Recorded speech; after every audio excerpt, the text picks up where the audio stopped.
Mwabukaboti. I'm greeting you, saying, I see the sun is risen. That's how you usually greet people. And Indime Banina Will. I am the mother of Will. That's how would be known over there. You're known by your firstborn. So this is Zambia, and it is home to Victoria Falls, which is one of the 7 natural wonders of the world. And it is totally amazing. You're seeing it from an aerial view. It's very long. It's much larger than Niagara Falls. But, okay. My clicker's not working. Oh, there we go. Okay, now it should. Okay, now. Okay. Now, that is where Zambia is located. Lots of people always wondered. It's surrounded by like 8 or 9 countries. And to me, it has always looked like an embryo. I always think it's for growth for Christianity to me because it's a baby. And this is what it looks like superimposed over the U.S. So that shows how large it is. Are y'all doing that or am I? No, automatically. Just click the right arrow. Don't touch anything else. Yeah, I did. Okay, so now we're going to see what the Zambia Medical Mission is like. Okay.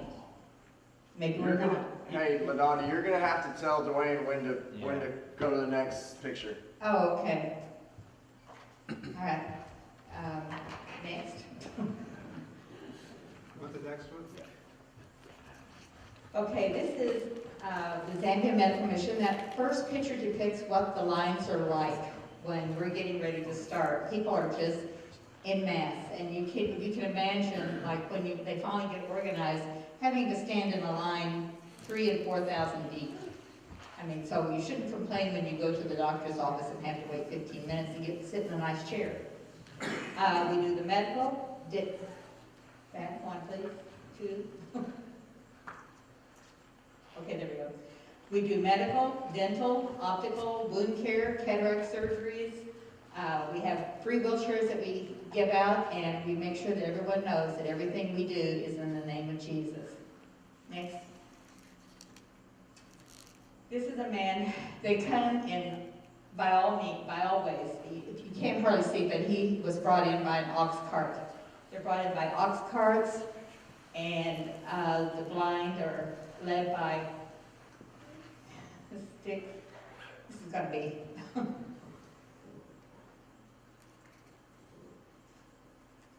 Are you next? Oh, I guess you can't see. Okay, see, the blind are led in by sticks. This man probably actually is there to get on the list for a cataract surgery. Next.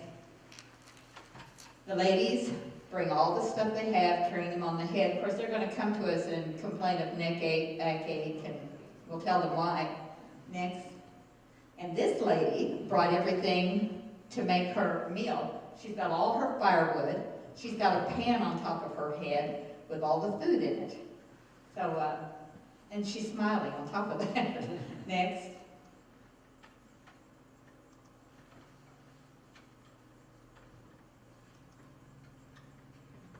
And now you're going to see a few faces of why we go, the beautiful children.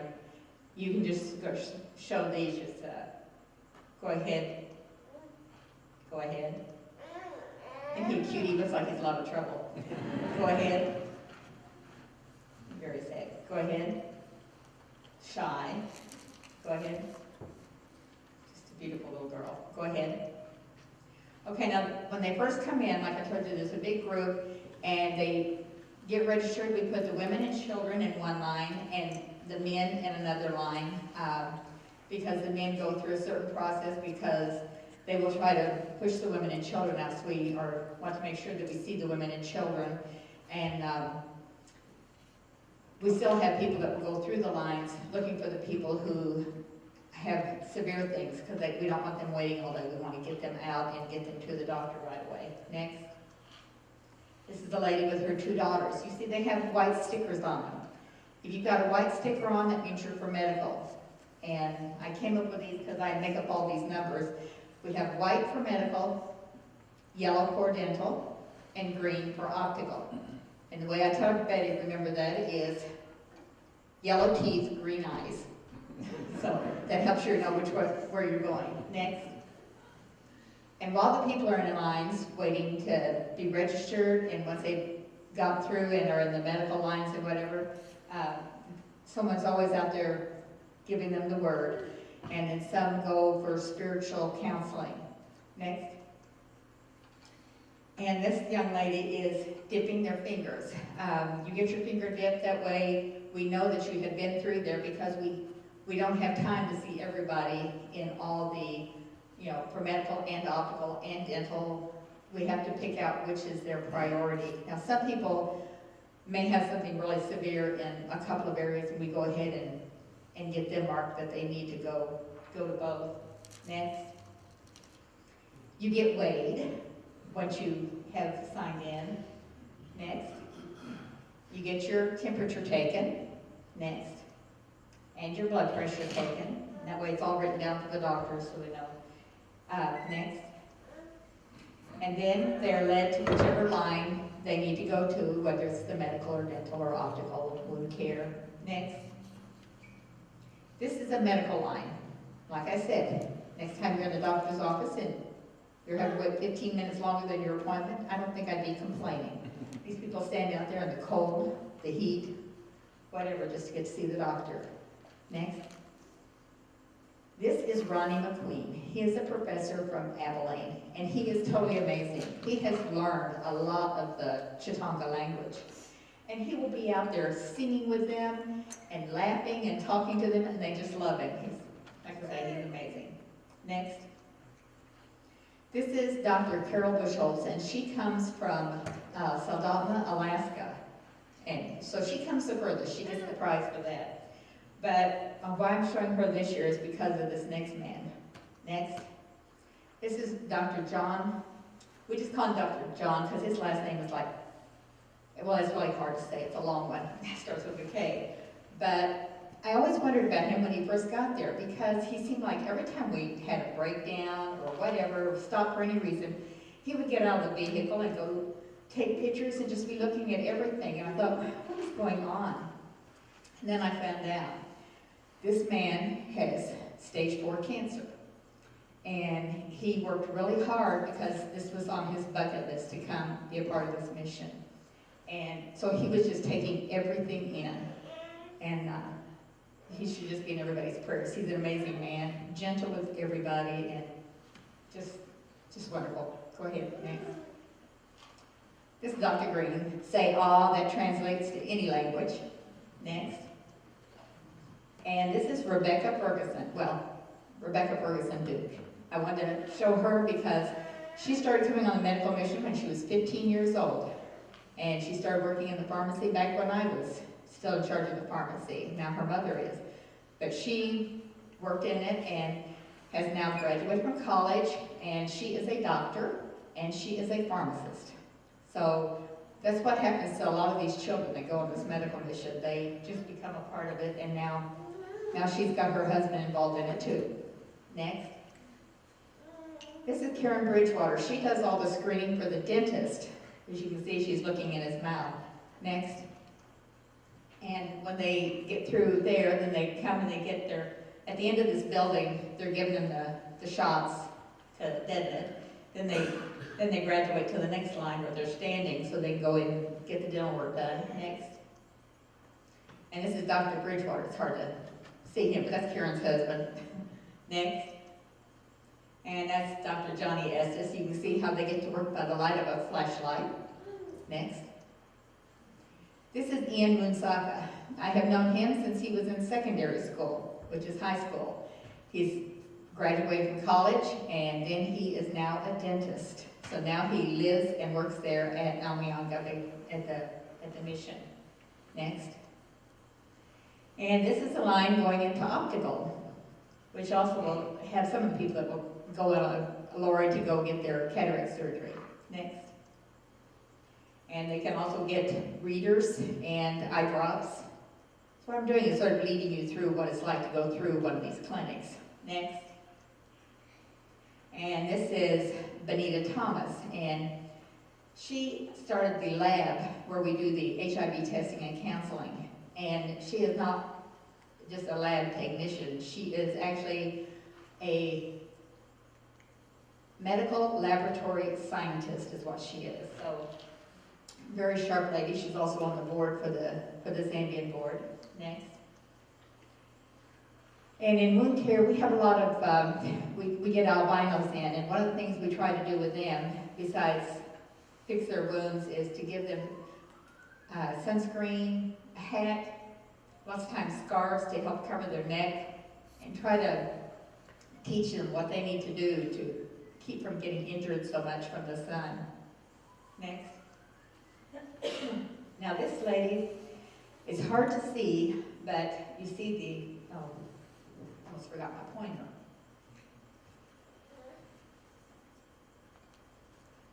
Okay, there is a sore right there, but then also the inside of her leg here. Okay, I thought first that was a burn, but actually she's diabetic, and she had wounds that would not heal. And so they're now going to teach her how to take care of that and, you know, make a saline solution to help keep it clean. Next.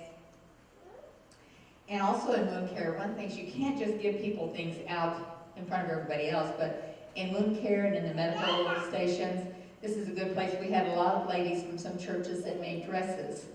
And when the children come in there, they're able to give them the dresses and shirts in there. So this is one of the dresses that was made. Next. Pills on Wheels. That's what we call the pharmacy. Because now we have, well, we've had it for several years now, we have a school bus, the big yellow school bus. And each row of seats gets a red trunk, and different medications they're all signed, like antibiotics, antihistamines, whatever, going down the way. So this last year we gave out 55,770 prescriptions were filled and dispensed for this year. Next.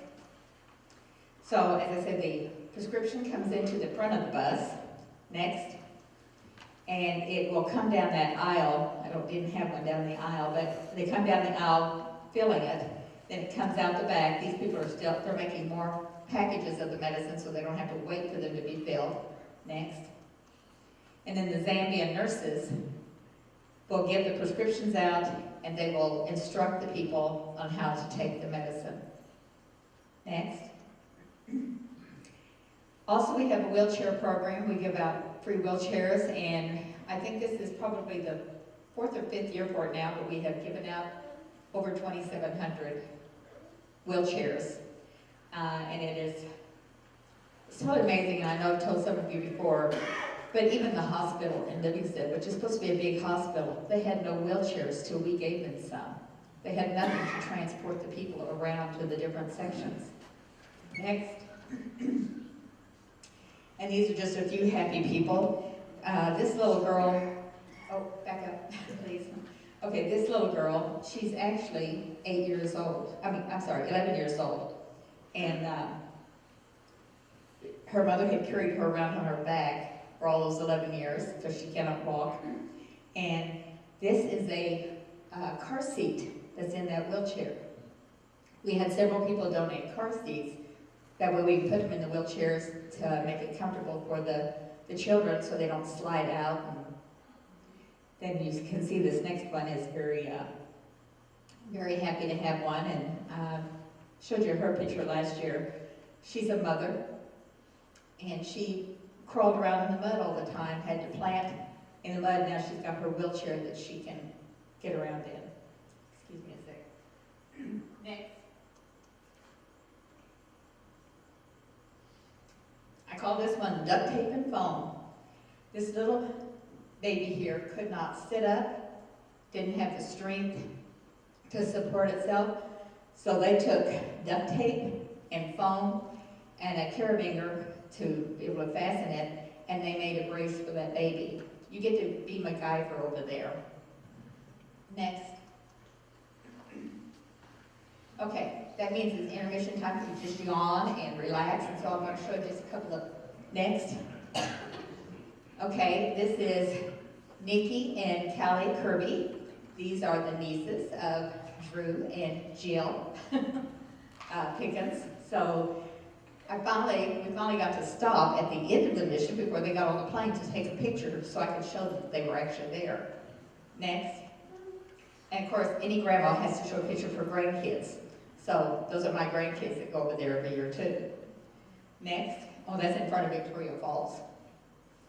Okay, so referrals, this is my job. So for 2013, I got to refer 131 patients. And I'll just show you a little something here. Did this for a visual.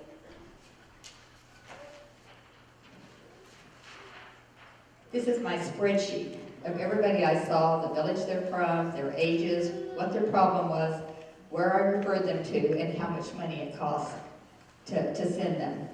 So as you can see, it cost us almost $8,884 US. But I'm going to tell you a little story. Well, I'm going to tell you about this lady first. This lady, it was one of those that broke my heart too. She came to us because she cannot have children. She heard in Lusaka, the capital, if we could get her there, and there should be a program there that could help her have a baby. There's some kind of magical thing she'd get, is what she thought. And we kept telling her, there's nothing we can do for that. This is not an emergency. That is not something we can give money for.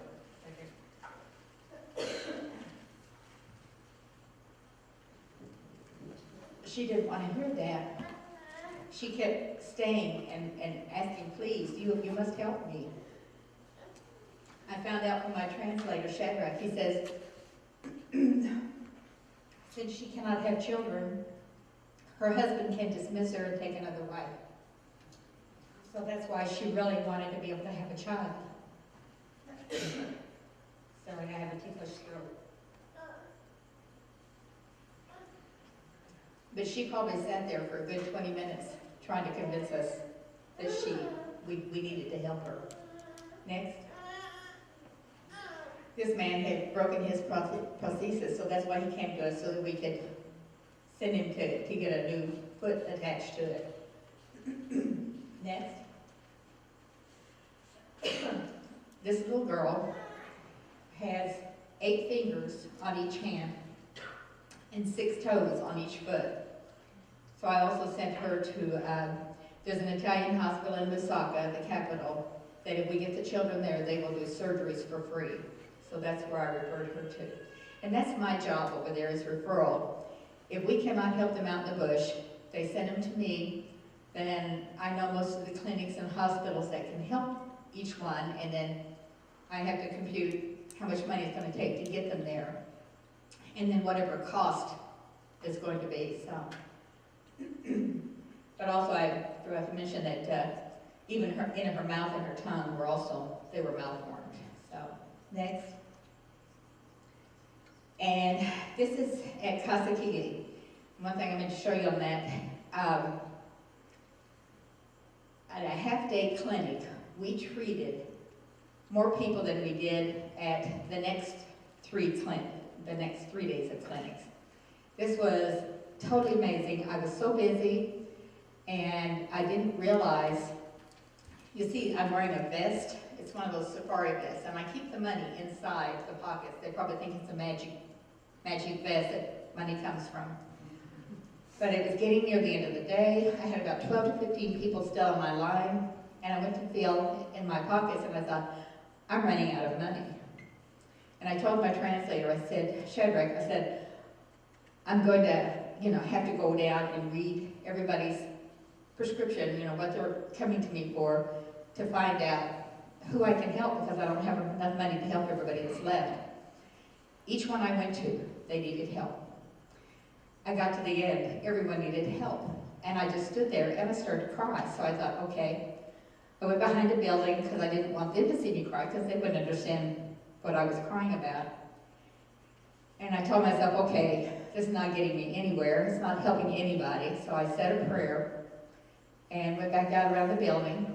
And Ellie Hamby, my friend, and she's also the director of the medical mission, she asked me, she said, what's wrong? And I told her, I said, I have all these people still on my line, and I have no money for them. I can't help them. And she said, well, remember, we brought money for this other project out with us. She said, go get it and use it, and we'll come up with a way to replace it. So then I was happy, and I was okay. And I was so excited, but then, show the next one. This lady came to me after that, and to me, I think she was God reassuring me that, hey, you're doing good. You see, right here, there's a scar. She'd come to me the year before. She had a huge growth.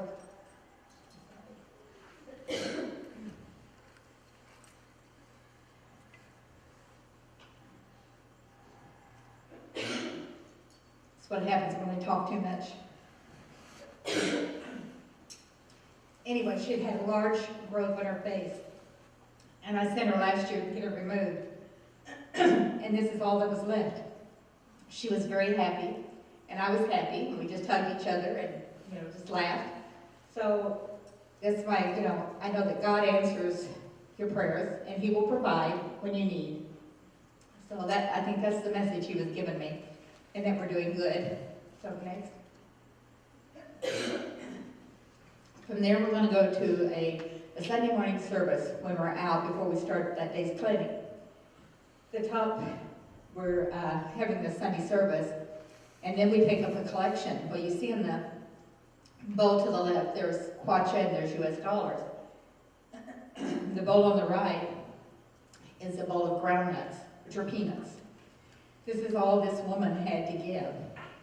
But it's just like the parable about well, not the parable, but about the widow who gave all that she had.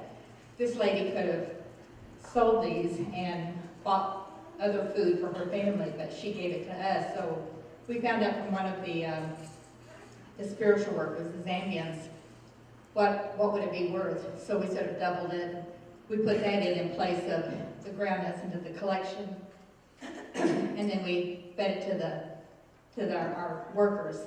And what we do with the money when we collect this is we find out how many churches are in that area, then we take it and divide it up and give each church a portion of that. Next. Oh. Thank you. I don't. Of course, now I'll have to be trying to talk with food in my mouth. This is the children's ministry. And that's Molly McCoy up in the upper right. She is amazing. She's been coming since she was a little girl. And she's now graduated from college, and she's getting married. And that is Molly on the left and the top with a circle around it, surrounded by children. I've always said she's the Pied Piper. She will walk around with those children, and she'll sing with them in Tonga. I asked her one time, do you know what you're singing? She says, no, but I know the words. But, of course, like here, we have the children's, they do the plays, they do the puppet programs, and then they will also play with the children. And all the children that go on the medical mission have to take crafts for the children to do. So that, that's why lots of times you'll see them wearing these like visors, and they'll wear them backwards and whatever, just like kids do here. Next. I had to show this. This is the Namuyanga lectureship. And this is always it goes on right before we start the medical mission.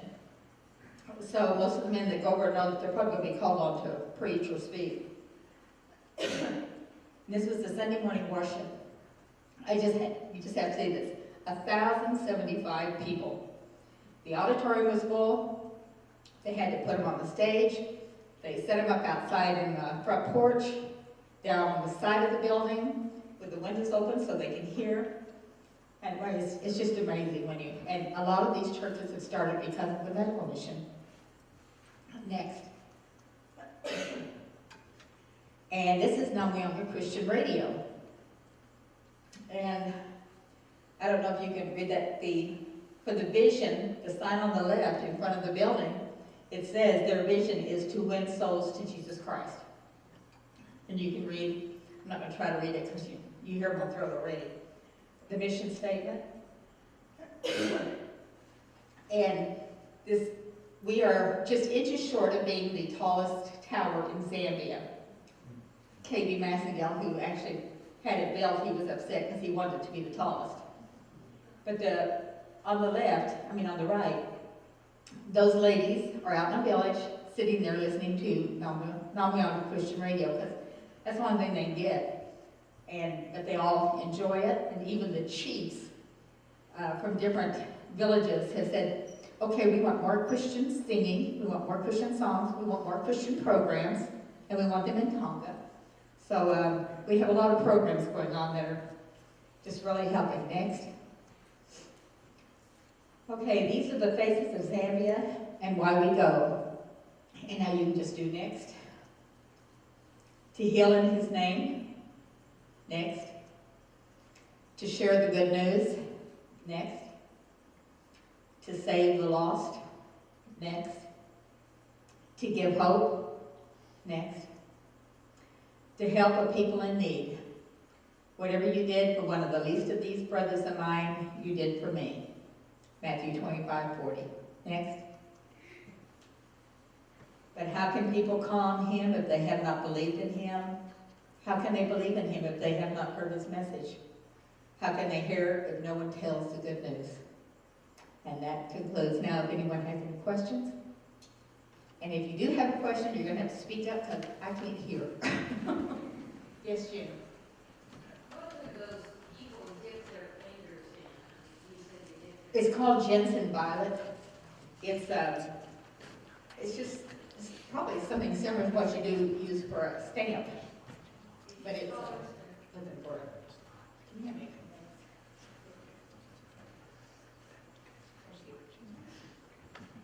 Oh, and just in case anybody's wondering, I've already got my tickets for next year, so it's going to be 20 years now. Wow. Any other questions? I have one. You mentioned that they made clothing and took over for your children, or I don't know if it's also adults too. Has there ever been any problem with those clothing that they've been given, being taken away from them and sold, or this type of thing? You know, sometimes you hear those things that they happen. Others in the village will take the clothing and go and sell it. But she's asking about if there's any problem like with the clothing, like the little girl got in wound care, if there's any problem with somebody taking it and selling it. That usually won't happen. Most mothers won't let anybody take that. Okay. It's just like the one year that, I think it was 2 years ago, I bought a mattress for a lady who slipped on the ground. She was an older woman. And when we took it to her, one of the ladies in the village, she's the one that got it out of the vehicle. And she danced around with it, and the guy that was with us was translating for me. And he said, she is telling them, this is your mattress. This woman brought you this mattress. This is for you only. No one else can have it. Everyone in the village knows this is your mattress. And so she was sort of letting everyone know. So I think they Well, the reason I asked that question is I had a friend who was a nurse, went on missionary trips down to Mexico. And that's what happened there. People in the village took the clothing that they had been donated and took it away and sold it. And so I just wondered if there was any of that type of thing. We've never had a problem with that, yeah. That is not. No. And the Tonga people, they're just so appreciative, and they just really are thankful for what you do for them. And they're just sweet people. Sounds like they value their children too. Mm-hmm. Any other questions? You told us before about the clean baby births package. Oh, the clean birthing kits. Birthing kits. And they usually have the big drive for that around Mother's Day. But that you can do it any time. These clean birthing kits, it's a kit that we make up that I couldn't tell you what all it has in it, but a razor blade, a clean plastic, things like it's got, a candle and matches to help sterilize things so the mother can actually give birth and have things be in a somewhat sterile condition, at least more so than what they've had. And so many lives have been saved because of those. because otherwise they're having them out in the middle of nowhere with nothing sterile, you know, on the dirt, and a lot of children die, and a lot of mothers die in childbirth. So they have a big drive for those around Mother's Day, for people to give that as gifts. Right now they're having a big drive for Bibles in Tonga. So if you want to go to the website, which is zambiamission.org, then you can find a link to that, or you can go to their Facebook page, Zambia Mission Fund, and there'll be a link there too if you want to help with Bibles. Any other questions? Yes, Ellen? What is their source of food? Do they grow? Are they able to grow what they eat? Are they able to grow what they eat? Yeah, but it's pretty limited because they don't have the dirt where they are is not that good. It's mostly clay, and they can make a lot of bricks from the clay. But they do have some gardening, but not a whole lot, and it always depends on the rain too. So. So is this an ongoing year-round mission? Pardon? Is this an ongoing year-round mission work? Oh, the mission? No, we are just there in July. Of course, that's their winter, their cold and flu season. Now, there's another group that goes to West Reach and North Reach, but, you know, they go to the western part of Zambia, they go to the northern part, but we're the only ones that do it in the southern province, is what we do. Does the mission, does it send supplies regularly? Or does the mission send supplies regularly? I mean, you could contribute to the Zambia mission anytime. I can't hear. You can contribute to the Zambia mission anytime. Yes, you can contribute to the mission anytime. And you can even designate if you want it going to the orphanages or to the medical mission or whatever. Just don't write it on your check. That keeps it clean for you for tax purposes. You can put a sticky note on it and let them know where you want it to go.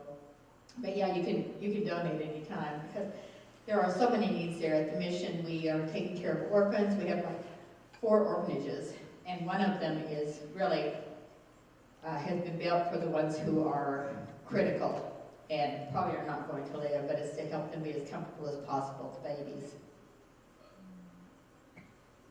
Perhaps I'm going to try and say this differently. What you do is a 1-month proposition in July, but the Zambia mission goes on throughout the year, Yes. and it is helping those Tonga people throughout the calendar. Right. What you're doing is a short-term A medical mission, yeah. medical mission, and that, but the mission itself Mhm. is much significantly larger. Yes. There's a whole bunch more to the Namayanga mission because it's also education. But they're doing good all the time, and we have built a hospital there. The thing is when we go on the medical mission, when I go over, we go to the bush, to the people who can't ever get into a doctor, who never get to see a doctor unless we come to them. So it was just like last year I was talking about this one little girl that had like this, her lip was just really swollen and had been that way all her life. And when I sent her to the wound care doctor, I didn't see her again because I thought he would send her to me for me to refer her someplace. And he said, you know, he said the father said that started when she was a week old, like with like a little pimple. And she'd been suffering with this lip. She was 9 years old. All it took was 1 course of antibiotics. But that was just never available for her. There's no doctor to go to. So you just don't realize how lucky we are over here. Anything else? If not, if you think of something you want to ask me, you can just come in and ask me. And there are a few refreshments out front, some coffee, it's decaffeinated. Yes, June? Thank you for the pens. That was Oh. very. Oh, and there's some pens out there. Thank you for reminding me. There's a basket, a Zambian basket, with a pen if you'd like, and it says Leza Amuleleki, which means God bless you. So thank you and Just a enjoy yourself. quick announcement before we wrap up. But just to give a little context, so LaDonna's been with us for 20 years, and yeah. So for the entire time that this congregation's been here, we've been supporting her, and lots of our people here have been supporting her on their own as well. So this gives you a glimpse to what the effort's all about. And it's, as Al said, as Al alluded to, it's the medical mission. It's the monthly effort to send LaDonna over there. So that's something that we always put out a call for every year to anybody that wants to help with that. Obviously, to defray her costs to go over there and spend a month. And it's really spreading. I mean, a couple of Jill's nieces went over this year as well. So it's a really good effort. You know, however you can help with that, we always put out the call every year to do that. But I think we do need to thank LaDonna for that effort. So let's give her a thank you so much for all you do. I didn't see a picture of you with a lion this year. Oh, well, I think that line's been running to the ground. I did want to tell y'all, though, a lot of things that we do with the money that is left over, you know, that we use to help people. We have helped 2 widows build houses. Bill and I are sponsoring a young girl to go to school there. She had 1 leg, so through the helps of a lot of people, we have gotten her a new leg, so now she has 2 legs. And then we have Ellen, who also helps support a widow over there, which this lady just loves Ellen, even though she's never met her. But there's a lot of things that with the extra money that I always want to make sure that we help people. We have helped a young man with his family. We helped him buy a pump so that he could irrigate his crops. And now he can take care of his family better because he had a son that had his feet were clubfoot, you know, I mean, just severely. He had never been able to walk, and now he can. This year, that little boy rode his bicycle into the clinic. So there's a lot of good that we do that I really wanted to tell you about, but I forget because there's too many things in my head.